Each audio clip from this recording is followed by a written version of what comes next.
Good evening. Many thanks for joining us on Politics HQ tonight. These are the stories that made our headlines. Now, in a major legal development, the Federal High Court in Abuja has found Senator Akpoti guilty of contempt and fined her 5 million naira for violating a gag order.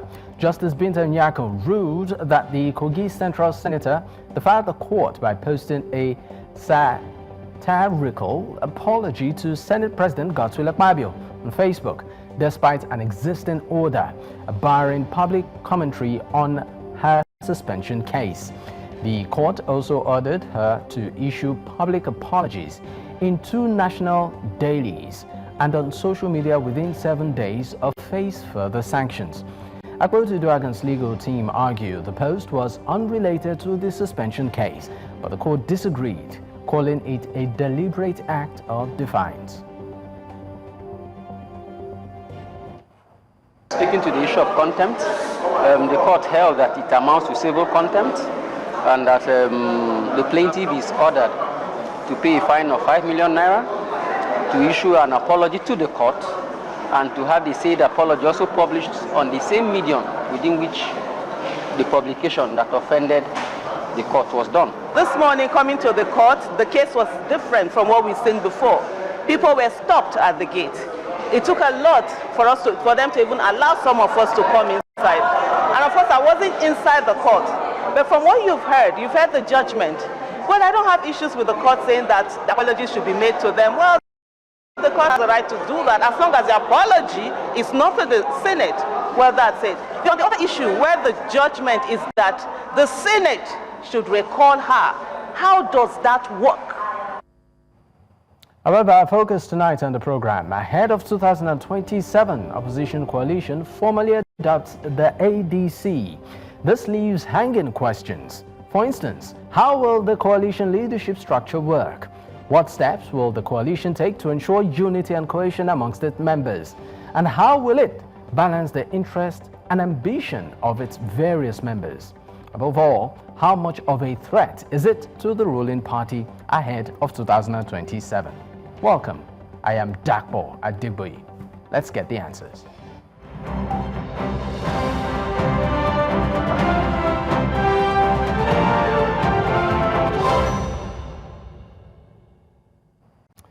The African Democratic Congress has been adopted as the platform for a new opposition coalition ahead of 2027 general elections in the country. Now, the coalition brings together prominent leaders from various parties, including Atiku Abubakar, the former Vice President, and also Peter Obi, the Labour Party's 2023 presidential candidate, Nasir, El-Rufai, former Kaduna State Governor, amongst others. Now, the coalition formation has generated interest and speculation about its potential impact on the Nigerian politics. As the 2027 election approaches, many speculate that the ADC and its coalition partners will likely face challenges in consolidating their support, supporting candidates, and navigating the complexities of Nigeria's electoral process. Well, to discuss this, I am joined by Nana Kazaure. She is the Director, Strategic Communication and Media for the Obidient Movement. She joins virtually from Abuja. I also have Elvis Akpobi, is the Executive Director, Not Too Young to Lead Initiative. Gentleman and lady, thank you for your time.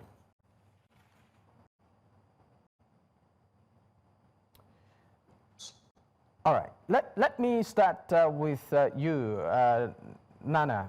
Now, Peter Obi's presence at the recent ADC-led coalition meeting has sparked reaction, across not just political circles, but even the country. Now, can you clarify exactly what his participation signals, and is this the start of a formal, alliance, or simply just a political conversation?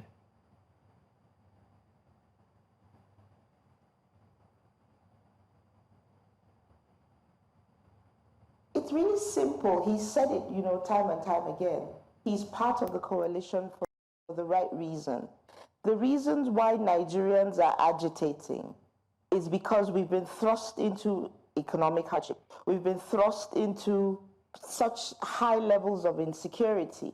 And so Mr. Peter Obi has always been one person speaking against the ills of the government. So it's only proper that now that there are coalition talks, he's part of those coalition talks, because he has always said it is for the greater good of the Nigerian citizen. It's not about, it's about dismantling the criminalities that exist today in Nigeria's political space. So one thing that we want to do is, the beauty about it for us is that it's about the Nigerian people. So the coalition with a Peter Obi in the fore simply just says that it is a people-centered coalition. It's about the voices of the Nigerian people. It's about the lives that matter of the Nigerian people. It's about APC must go. It's just the same way Dr. Baba Ahmed said it, on certain other sister platforms. It's time for us to expunge the APC. We aren't happy with them, and that's just what it is. So I find it very, very interesting that Mr. Peter Obi is he's front and center of the conversations that Nigerians are having. We must remember that Mr. Peter Obi comes also with a group of highly talented, highly dexterous youth, that are ready, have even learned from the lessons of the last election cycle. And we're right there behind him to ensure that we see that this Nigeria works for us. Some of us have children. Some of us want to thrive in our country. We don't want to go anywhere else. So Nigeria has to work for you, for me, for all of us. Dakbo, I'm sure you want a Nigeria that's better than what you have today. Definitely, I do. Thanks for that. Let me leave you for a moment and bring in Elvis Akpobi into the conversation. Elvis, if you can hear me, let's look at the idea of the coalition itself and the makeup of this coalition, which is still generating reactions. Many of those involved are political personalities who have held positions in the past. And for some Nigerians, they've even used the word, some of them have political baggage. What do you make of this idea of a coalition and its makeup when it comes to some of the personalities involved? Can you hear me? I think we are still trying to connect with Elvis. Once, of course, we are able to connect with Elvis, we'll bring him on. But let me bring into the conversation Solomon Dalung, is the former Minister of Youth and Sports. He joins virtually from Plateau State. Thank you for your time, sir. Thank you, and good evening. All right. Good evening, sir. Let me also appreciate you for joining again. We sincerely apologize. We tried to connect with you yesterday, but apparently there were technical difficulties involved. But thank you for still obliging and making our time to be a part of this conversation. Let me get straight to it. You are the coalition, will I call it, meeting that happened. You were there, and let me ask, are you formally part of it? Are you still a member of the All Progressives Congress? Have you joined ship and jumped ship? And if not, I mean, your presence at the coalition, what does this signal to Nigerians? I think we will better understand what actually took place at the unveiling of the multipurpose vehicle that will be used by the coalition elements for the 2027 elections. If you observe very well, there were only 2 people at that meeting that were even admitted into ADC and given the membership card. The interim national chairman and the interim national secretary. And all other coalition elements from different political parties, APC, SGP, PDP, ABDA, have been in these coalition talks and were there to witness the unveiling of the political platform to enable them now formally move in there and begin mobilization. Well, I left the SDP, the APC in 2022, and I joined the SDP. Okay, so you're still a part of the SDP. Yes, Okay. Are you moving to the ADC anytime soon? Just for clarity. Yeah. Very soon, I will formally join the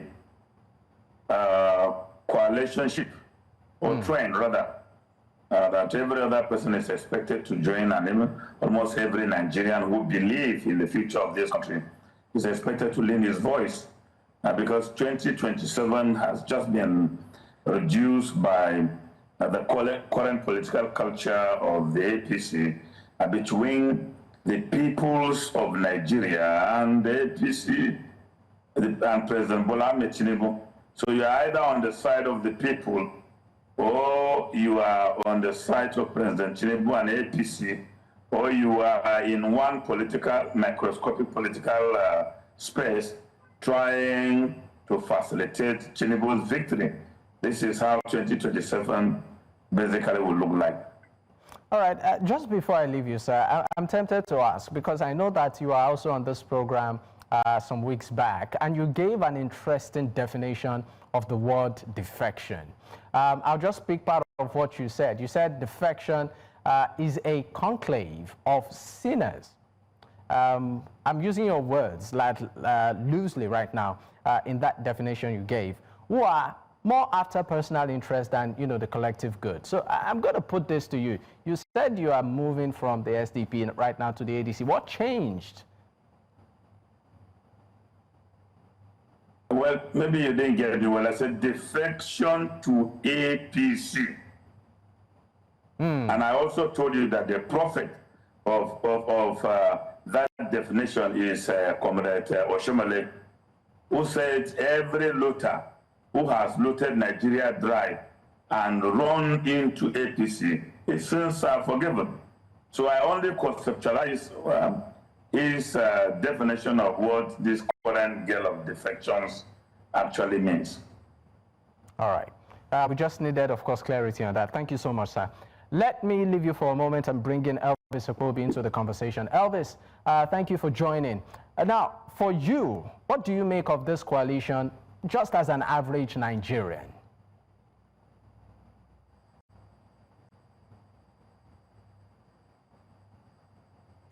I think we're having a bit of difficulty there trying to connect with Elvis. Elvis, once we have you, we'll definitely bring you on. Let's go on a quick break. When we return, we'll dig deeper into this conversation. Stay with us, we'll be right back. Many thanks for staying with us. It's still Politics HQ on News Central Television. I still have my guest with me, the former Minister of Youth and Sports, Mr. Solomon Dalung. He joins virtually from Plateau State. I also have Anana Kazaure. She's the Director, Strategic Communication and Media for the Obidient Movement. She joins virtually from Abuja. Thank you for staying with me. Let me come to you, Anana. Now, on the coalition issue, presidential aid, that's Bayo Ononuga, described it as a collection of desperados hungry for power, driven by self-interest rather than national progress. How do you react to this?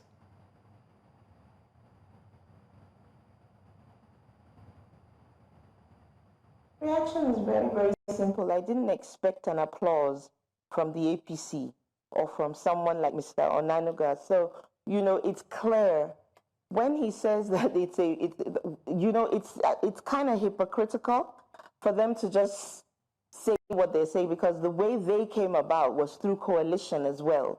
So is he saying that they are a failed group of politicians as well? I've always said, you know, it's good for us to be careful, because it shows it's a reflection of what you are. It's a reflection of what they are. And that's why Nigerians are coming with in full force to tell them that we don't want you guys at the helm of affairs. In the last 10 years, you have failed woefully. So when he says the things that he says, I don't want to repeat those words, because I do not take them to be yea and amen. It's not the truth. The coalition is a force to be reckoned with, and you cannot just say that it's a group of failed people at all. It is what it is, and you can tell that they are very afraid. Because if they weren't afraid, they would just continue with governance and not have very much to say about the coalition. But they've taken notice, and we are coming. All right. Now, let me leave you for a moment and come back to Mr. Dalung. Now, Mr. Dalung, I would also like you to speak on the makeup of the coalition itself, which has continued to raise concerns. Some Nigerians feel that some political, personalities who maybe are seeking relevance, decided to come together, join a force, largely, fueled by personal interest. I mean, these are genuine concerns of some Nigerians. I'd like you to speak to that and maybe shed some clarity into what exactly the objective of this coalition is. I have even a problem with your definition of genuine concerns. How genuine can the concerns be when you are talking about people? I'm sorry. You said you have a problem with my definition of genuine concern. Maybe I should be very specific. Some Nigerians are asking that many of those that make up the coalition are people that have held political positions in the past. Some even use the word political baggage, right? And they say, look, these are the same set of people, recycled politicians, who seem to be coming back to say they have solutions to some of the problems they created. So how do you react to that? Well, it still goes back to the intention of whosoever is making such assertion, because will it now mean that President Tinubu and his team of officials do not have excess baggage? So why were we talking about forged credentials? Why were we talking about forged age? Why were we talking about lack of a definite school that he attended? So sometimes some of these things, like the last speaker said, there are things that describe who they are and speaks a lot about the nature of people they are. But let me come back to the issue of the personality involved in the coalition. Granted, but not conceding, if they were part of the past and now they've realized that, okay, all our contributions in the past had not been enough to transform this country, and in their advanced ages, which some of them are supposed to be in retirement, and they are now back to trenches, I mean, that speaks so much about the sincerity of their intentions. In the history of this country, have we ever had a time where you don't have the older generations advancing to fight for a change? When I was a student and the military were in power, it was the likes of Kazaure, Gani Fayiwemi, Fela Nicola Kukuchi, Papa Adebanjo, Senator Adesanya. You know, these were elders. Even the coalition of the APC that served the PDP was led by Buhari, Pastor Bakari, Wole Soyinka. All these were also not young people. So from where are they complaining about the category of these people? I think basically they have been intimidated by the credentials of the people put forward, especially the interim national chairman, who has an impeccable military background, a successful politician since 1999, and a two-term successful Senate president. Such a person, if he's the national chairman of the coalition, of course, they have reason to jitter, and they have reason to be rattled. And so I think what they are actually doing is they are ranting because it's a situation they cannot deal with. That's basically what I can say. So for you, these concerns are just mere rants? It's the concern of the APC, which is understandable, because as a failed government that has been unable to move this country forward, and in the past 2 years has just been in a jamboree of squandermania, you will expect them to profile people. I expected the APC to have confronted the coalition with their scorecard, to have tell Nigerians, oh, we came 2 years ago with the Emilio philosophy, the economy now is robust. Insecurity has been dealt with. Hunger has been tackled. Unemployment has been addressed. Rather, these issues still ravage Nigerians. People are dying for the first time in my history of hunger. The youths are frustrated and jumping into lagoon. But you have the chief priest of Oniloko saying that he has no regret, meaning that this is anti-people economic policy that is inflicting trauma on Nigerians. He has no regret. All right. So what will we expect as a reaction of such people to an imagined coalition that is a threat to their interest? All right. Honorable Minister, thank you for your time. Let me leave you for a moment and bring into the conversation Peter Ameh. Is the National Secretary for Coalition of United Political Parties. He joins virtually from Abuja. Thank you for your time. Peter, it's great to have you. Just quickly. It's good to be here. All right. My brother and my sister. Great. So, Minister of Super Sport. Great. So quickly, what's your take on this? The coalition and the adopting the platform of the ADC, as the platform to stand on and consolidate. My take is that over a long period of time, the APC have worked deliberately to try to undermine the interest of the opposition to form a formidable unit.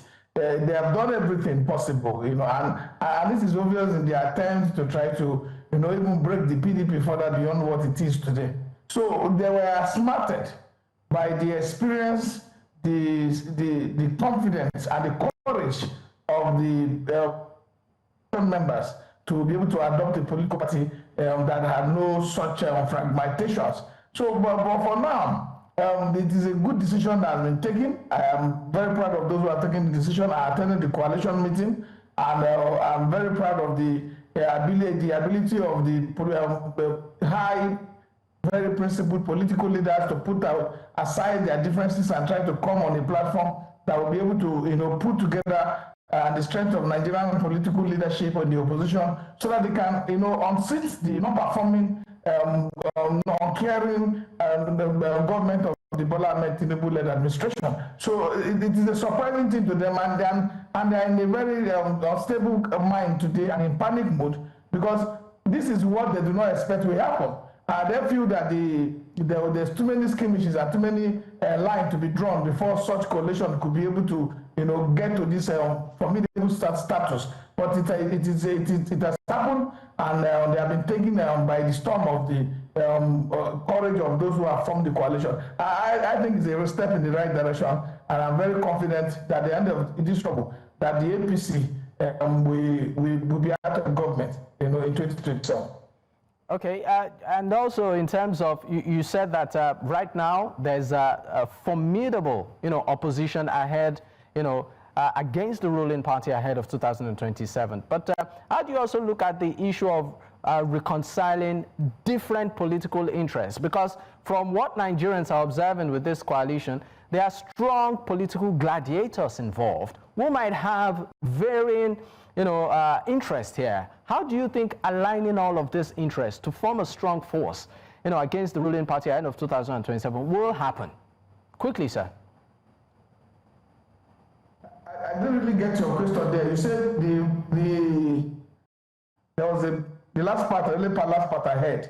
But to clearly state, there's no doubt in my mind that this combination of forces that have aligned together to work for the benefit of the Nigerian people have done the right thing. And this right thing is poised to be able to guarantee the victory of the opposition. It is not just about the opposition, it's about the welfare of the Nigerian people. This government has abandoned security, our people are dying. This government has abandoned education. This government is only involved. You can see the spokesman for the president, all he's doing in St. Lucia is to put out a video, how beautiful the island is. They are using our money to catch cruise and get vacation at the expense of the dying Nigerians. So this coalition is a strong and respected coalition that is only here for a rescue mission. That the decision by the Nigerian populace to vote in Buhari and led to a disaster of serious monumental proportion since 2015.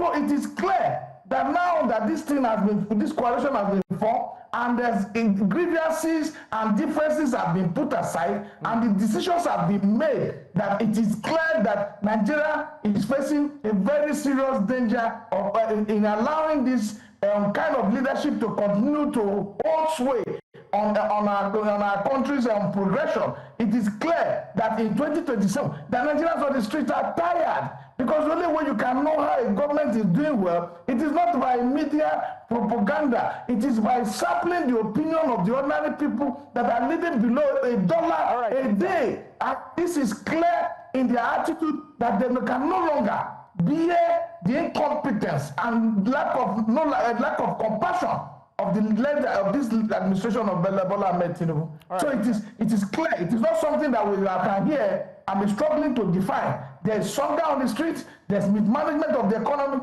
and this is what the coalition leaders have done. It is what the people in the villa were discussing in their meeting, saying it is not possible. They can't agree. Where will Peter agree with the population, with all the support, with all the southern? Thank you, Peter. Thank you, Peter. Thank you so much. I know you have a lot to say, but we need to go on another break. Once we return, we'll pick up from where we stopped. Stay with us. We'll be right back.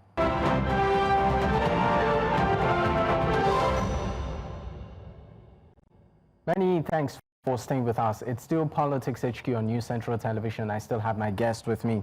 I have, of course, Nana Kazaure. She's the Director of Strategic Communication and Media, Obidient Movement, joining virtually from Abuja.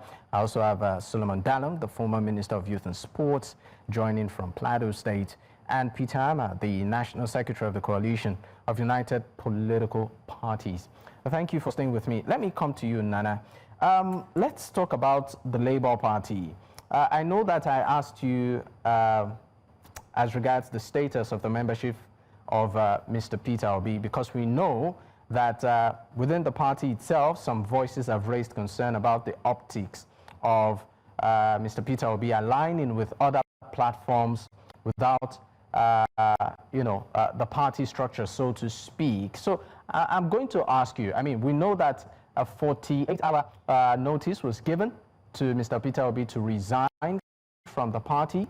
We know that is still counting. So I want to ask you if anything has changed. I know as that yesterday you said he's still a member of the Labour Party. Can you please confirm that?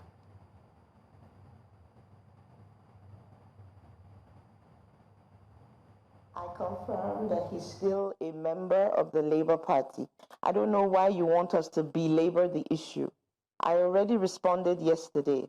The acting chairperson for the Labour Party, in the person of Senator Nadi Usman, has not asked anybody, in the person of His Excellency Peter Obi, to resign from the party or given any such ultimatum.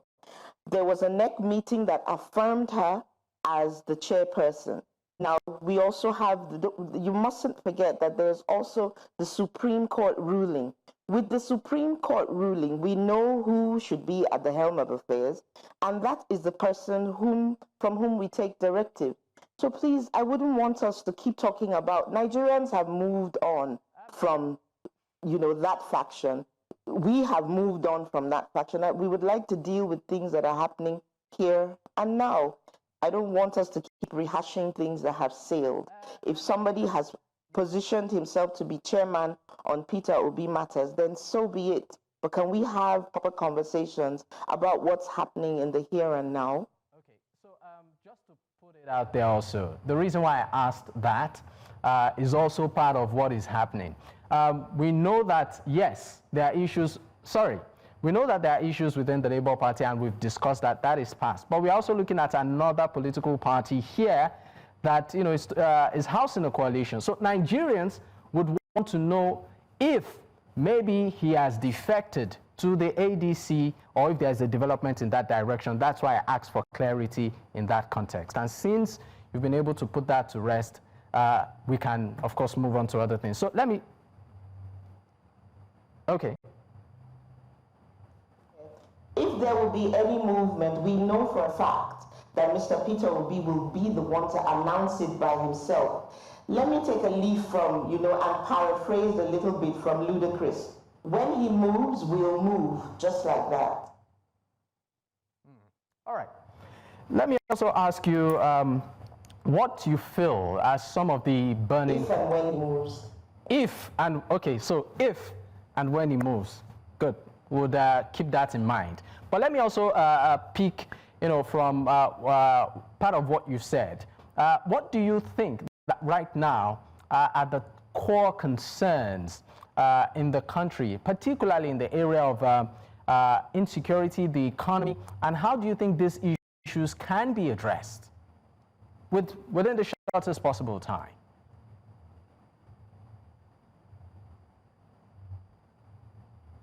Mr. Peter Obi is somebody who's focused. He's somebody who makes sure that he travels the length and breadth. I love what High Chief Peter Ameh said about, it's not about media propaganda. It's about going to the Nigerian people, being with the people to see the plight that they are in. One thing you cannot take away from Mr. Peter Obi is how he has used his own personal funding, put his own life at risk to ensure that he connects with the people. He visits, IDPs. He makes sure that when there's a crisis, he puts boots on the ground. These are the ways, connecting with the people cannot be overemphasized. And this government has undermined the power of the people many times over. After the elections, after maybe 10,000 here, 200,000, and that has been it. They haven't looked at governance. They haven't understood, or maybe they have forgotten, that governance is about the people. This democracy that we all, strive for is about the Nigerian people. So if you're not connected with those people that you're supposed to be governing, there's a huge lacuna, there's a wide gap. And there's one thing that we know, nature abhors a vacuum. APC government has left a huge vacuum. Our educational systems are dead. We could do better as a country. All right. We don't have security. Our roads cannot be plied. The insecurity is everywhere. So they've dropped the ball. Healthcare. As a woman, it's scary to know that I come from a country where that is the worst place to give birth in the world. That's scary. Child mortality rate, where have we improved? We have not improved, and that's why Nigerians are agitating.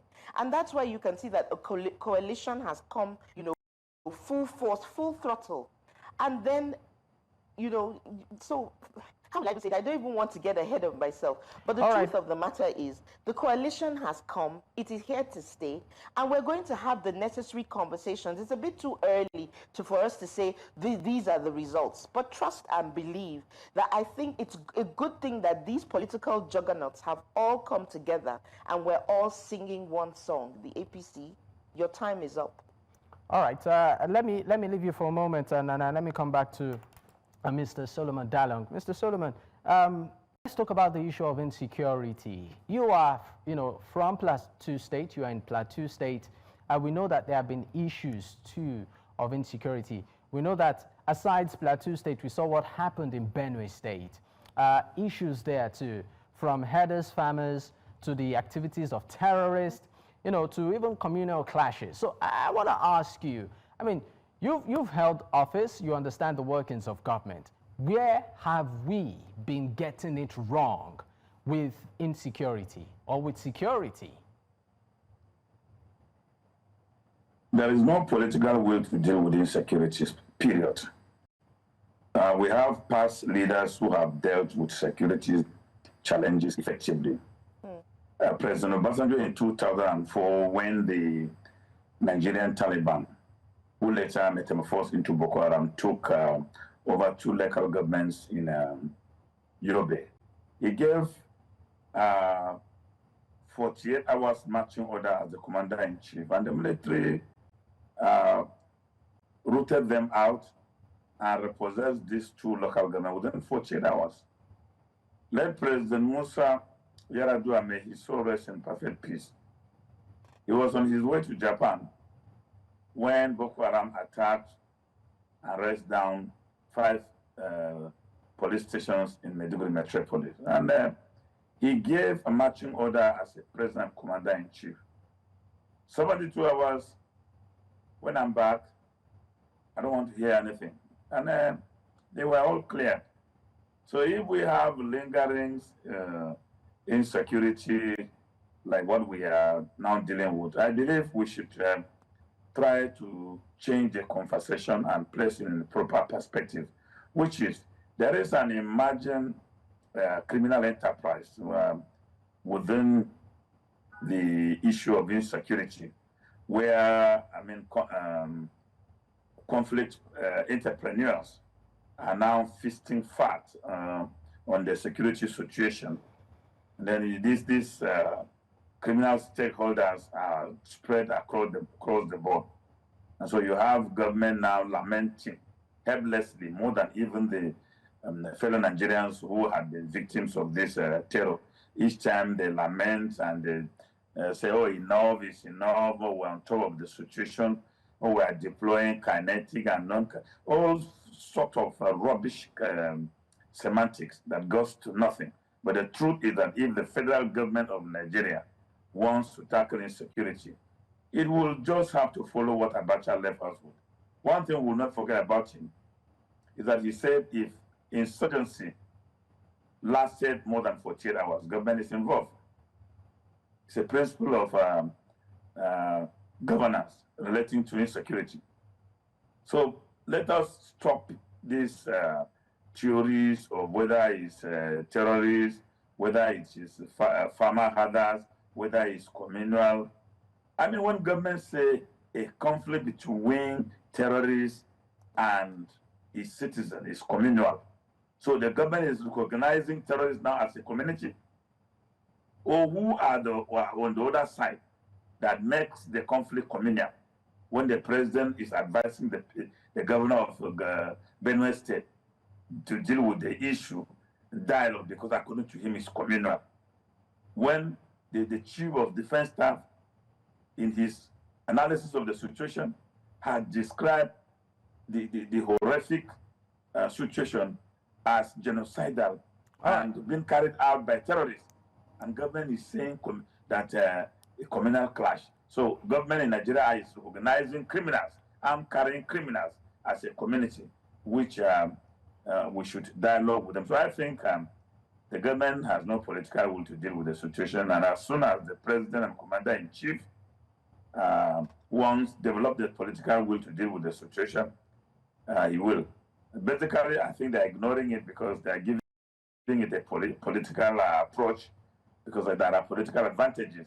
So this insecurity at the end of the day will culminate into a state of uncertainty. All right. Where votes will come from those areas that are assumed to have been crisis-ridden. All right, Honorable Minister, thank you for that. Let me just quickly take in 30 seconds, Mr. Peter Ameh, just quickly before we go on this break. Right now, this, of course, is not the first time we are seeing this, what I call it, political arrangement. And you seem to have very, very optimistic and glowing remarks about it. What would make this one different? I'm talking about the coalition now. Because it was really very difficult under the current administration, because there's a deliberate work to make sure that the opposition does not unite.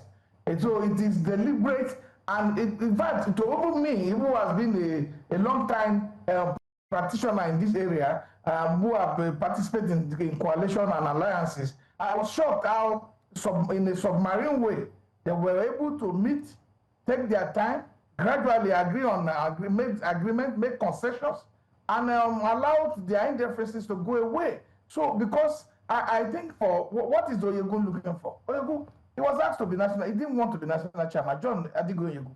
He didn't want anything. All he wanted was to participate. Lee Moke, former governor of Cross River State, what was he looking for? He didn't want to be chairman. These are people who have sworn their allegiance and loyalty to the PDP since 1998. But at this point in time, they said, no, it is not about party loyalty, but party loyalty to a country. Because if we continue with the kind of indices and statistics and data that are now obviously staring at people in the face, that all point towards deprivation, point towards poverty, point towards all kind of destructive elements. You see, one thing we know about this government is that this government does not have the true intention to govern. And if they don't have the true intention to govern, and you allow the fragmented state of the opposition to continue to exist, this government will govern, continue to govern progressively in error that will undermine our safety and our collective opportunity as a people. So if you give a man who doesn't know how to govern a government to run, he will run it aground. So it's the same thing. A rifle without an ammunition is the same. It's like a stick. So you need to have a potent measure to be able to remove this government, and that is what the coalition leaders have done. So you can see the jittery, the panic, and the desperation, the level of the press statement that was released from the APC, from those in government. You will know that this coalition is on the right track to remove this non-performing, this non-sensitive, and this government that is not living in reality of the time of the current pain and hunger that our people face. Because if this is allowed to continue, the data we have that rural communities in Nigeria are living around 41% poverty. We need to go on a break. Are living around 40-something object poverty. We need to go on a break now, sir. We need to go on a break. Definitely, once we return, we'll be taking our final thoughts. Stay with us. We'll be right back.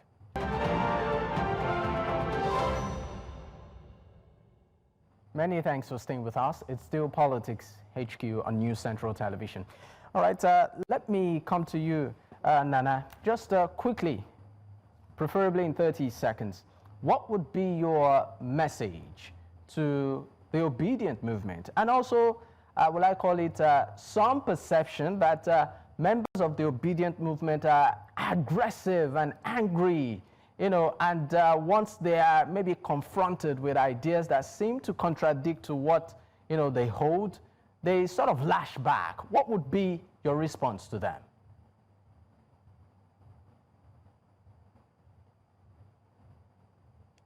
My response is very simple. If the young people in the Obidient Movement had, running water, if they had roads, if the infrastructure in Nigeria was top-notch, if they could go to school, you understand, and not be afraid that they would be kidnapped and killed, if they could go to the hospitals, get proper health care, even at the primary health care level, they wouldn't be so angry. The reason why you can see the Obidient, I wouldn't even call them angry. They are astute.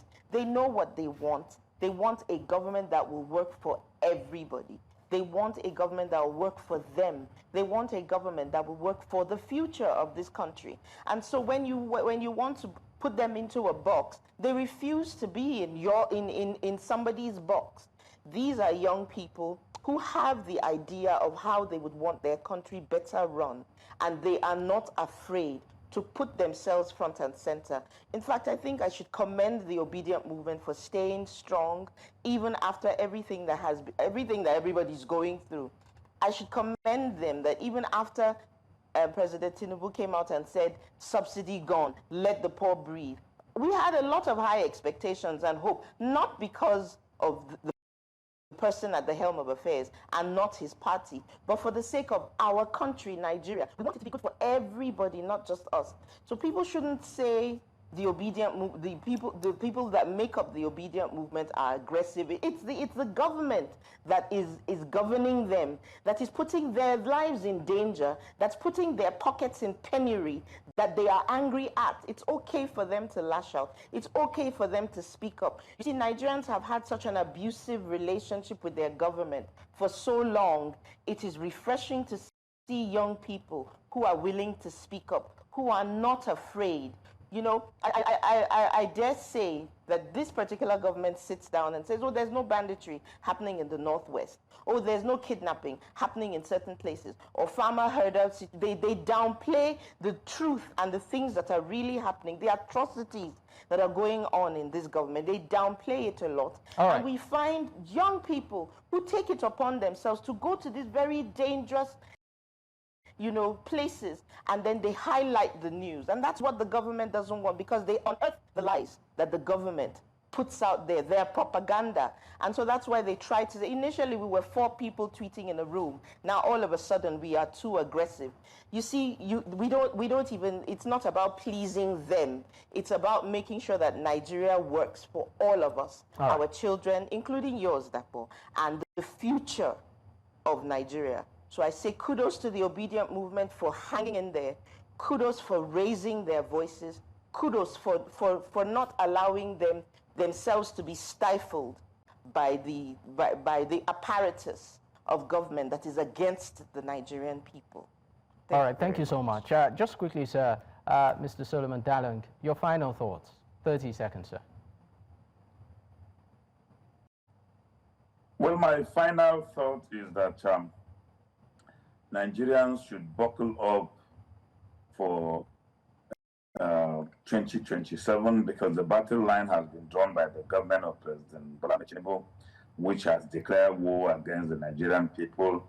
The government has weaponized poverty, hunger, and hardship, and has popularized corruption, impunity, and injustice.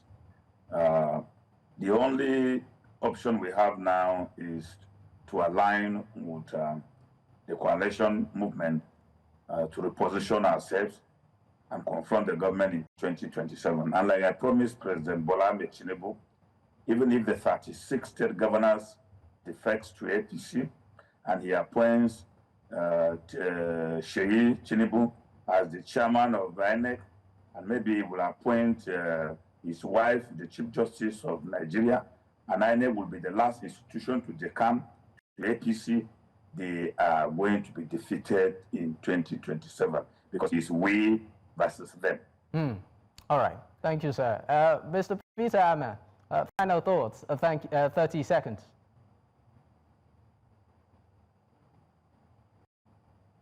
If I can hear you right, for me, this time is the best possible time for Nigerians to rise up.